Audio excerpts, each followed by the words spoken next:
Evangelho, quinta-feira da 31ª semana do Tempo Comum. O Senhor esteja convosco, Ele está no meio de nós. Proclamação do Evangelho de Jesus Cristo segundo São Lucas. Glória a vós, Senhor. Naquele tempo, os publicanos e pecadores aproximavam-se de Jesus para o escutar. Os fariseus, porém, os mestres da lei, criticavam Jesus. Este homem acolhe os pecadores e faz refeição com eles. Então Jesus contou-lhes esta parábola.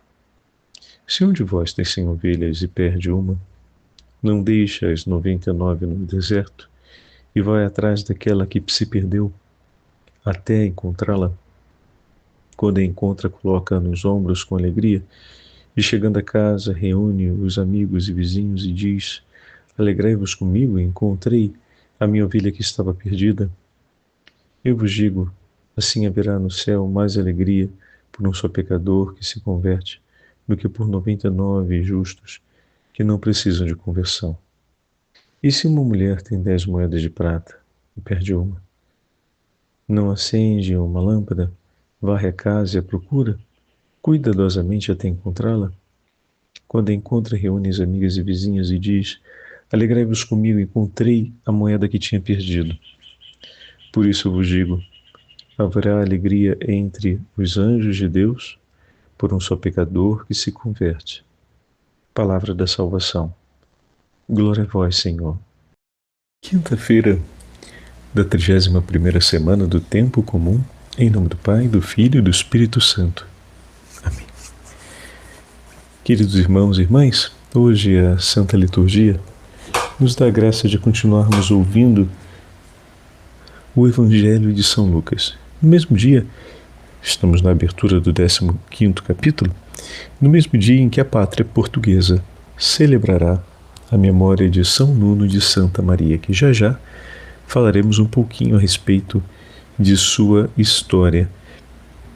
Um santo de grande relevância para todo o povo português. Bom, mas antes de ouvirmos um instante sobre São Nuno, o Evangelho de hoje começa com o ensinamento que Nosso Senhor faz a todo o povo reunido. Aproximava-se de Jesus, os publicanos e os pecadores, enquanto os fariseus ouviam de longe e criticavam a Jesus, porque, observem o que nos afirma São Lucas, porque Jesus acolhe os pecadores e faz refeição com eles. Jesus se dá a estar em intimidade com os pecadores. Porém, estar em intimidade não significa tomar parte em seus pecados, não significa aceitar os seus pecados, não significa ser condescendente com a imoralidade de seus pecados, mas tomar a refeição com eles significa acolhê-los junto de si e não estabelecer um repúdio e distância. De fato, Deus detesta o pecado, mas ama o pecador. Assim as Sagradas Escrituras nos afirmam, os profetas e a lei nos fala a respeito da condição do coração de Deus diante de cada um dos homens. O Senhor deseja que se arrependam de seus pecados e se convertam, não que pereçam. O Senhor deseja que os estrangeiros, conhecendo a fé de Israel, abracem-na e não se dispersem. O Senhor anseia para que muitos corações venham para junto dele e não se percam. A atitude de Jesus, meus irmãos, de acolher os pecadores, ela é muito clara. Não há confusão em Nosso Senhor sobre isso. Não há a mínima possibilidade dele ser conivente com o pecado, indiferente à condição do pecador. Nem há a mínima condição dele se confundir sobre a hora de agir em vista de um bem ou equivocar-se praticando um bem e desejando o mal. É importante sabermos disso porque o medo de nos confundirmos nos acompanha em muitas situações concretas da vida. Jesus não se confunde porque o seu coração não varia em relação à clareza e o significado do amor. O amor do coração do Senhor, ele é sempre retilíneo, ou seja, ele está sempre definido segundo a vontade do Pai. Não existe um outro parâmetro senão o amor contido no coração do Pai para que Jesus ame e se disponha por nós.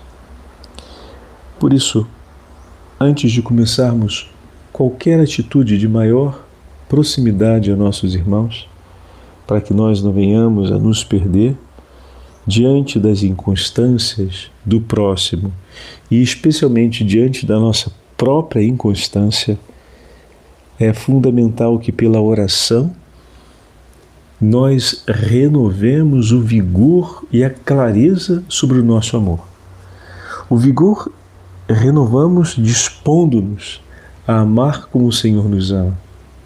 A clareza, amando, reconhecemos o amor do Senhor por nós e escolhemos protagonizá-lo outra vez sobre a nossa experiência pessoal.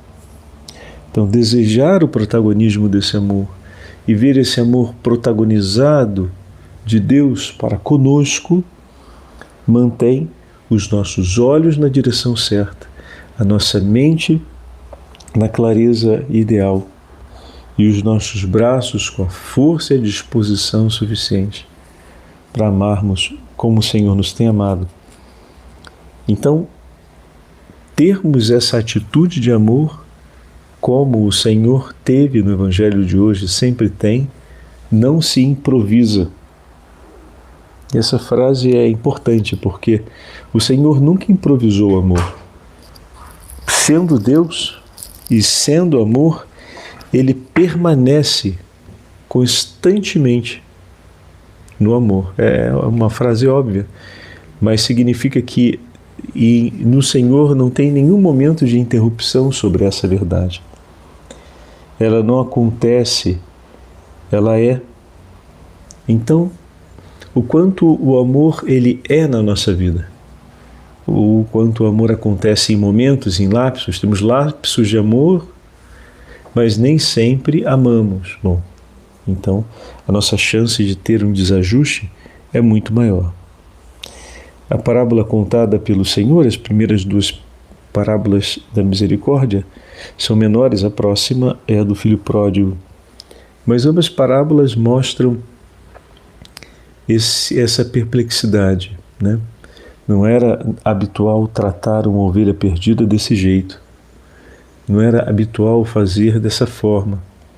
Mas o Senhor enfatiza com o texto da parábola, com o estilo parabólico. Ele enfatiza com o símbolo contido na parábola a escolha, a característica e a realização da alegria e da beleza do ato de amor do Senhor, para depois declarar a verdade, que no céu haverá uma alegria como essa. E com a imagem da mulher que perde a moeda, o Senhor toma na mesma direção.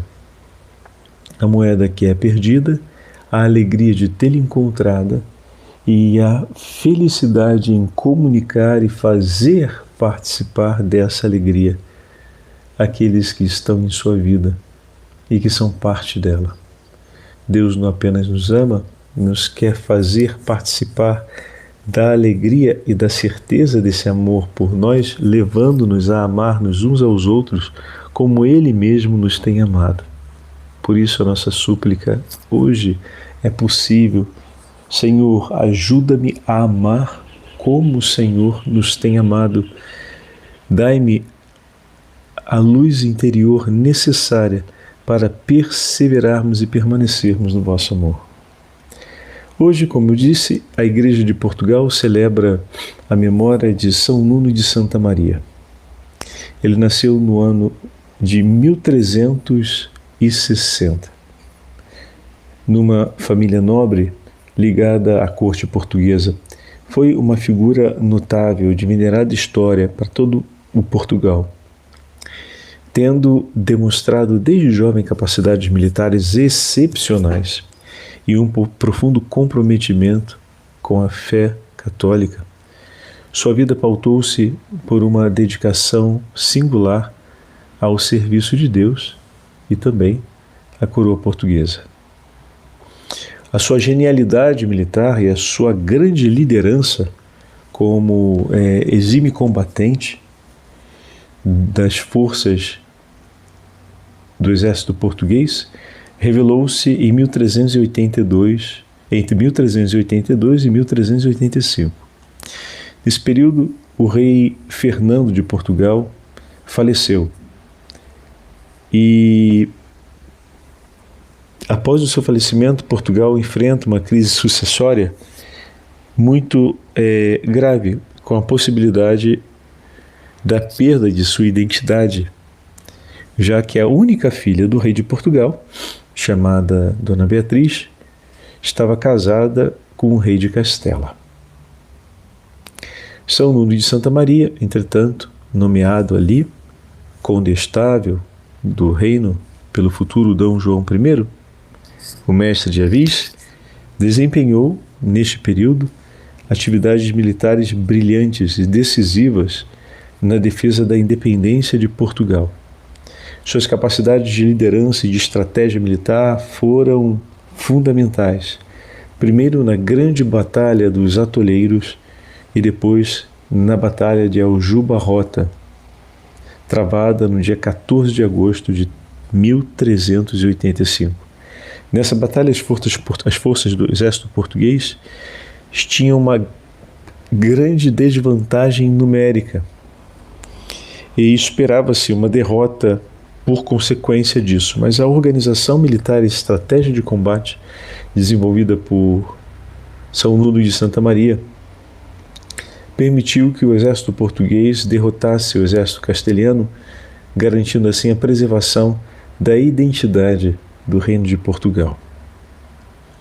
São Nuno de Santa Maria, reconhecido como um herói nacional pelas vitórias cruciais que conduziu a pátria portuguesa ao retorno dessa grande empreitada, retirou-se da vida militar quando o reino já estava em tranquilidade após as batalhas. Espontaneamente, ele deixa a vida militar e opta pela vida religiosa. E, conduzido por Nossa Senhora, daqui o nome Nuno de Santa Maria, em 1423, ele ingressa na Ordem de Nossa Senhora do Carmo, adotando o nome de Frei Nuno de Santa Maria, daí o seu nome. Seu nome de batismo, lembre-se, era Nuno Alvarez Pereira e passa a ser Nuno de Santa Maria. Aqui começa uma vida de humildade e escondimento, toda ela dedicada à oração, à penitência e ao serviço dos mais pobres unidos à Virgem do Carmo. Foi também com todos os recursos, porque ao receber títulos e ao receber honras pelo serviço prestado à pátria portuguesa, ele termina por se tornar um grande mecenas, ou seja, tudo aquilo que recebeu financeiramente, ele usou para ajudar os mais pobres e para construir conventos, igrejas, restaurar lugares santos. As suas virtudes e a sua santidade foram reconhecidas pelo povo português, tendo sido aclamado santo ainda em vida. Realizava muitas coisas em favor dos mais necessitados e da fé. Deixou o mundo no dia 1º de abril de 1431. Morreu abraçando um crucifixo, rodeado pelo rei e por outros importantes personagens da sociedade da época, no convento em Lisboa, o convento do Carmo, que ele mesmo ajudou a promover sua construção e reforma. O Papa Bento XV o canonizou no ano de 1918, um ano após a aparição da Virgem Maria em Fátima, e o Papa Bento XVI o canonizou o beatificou em 2018 e Bento XVI o canonizou em 2009.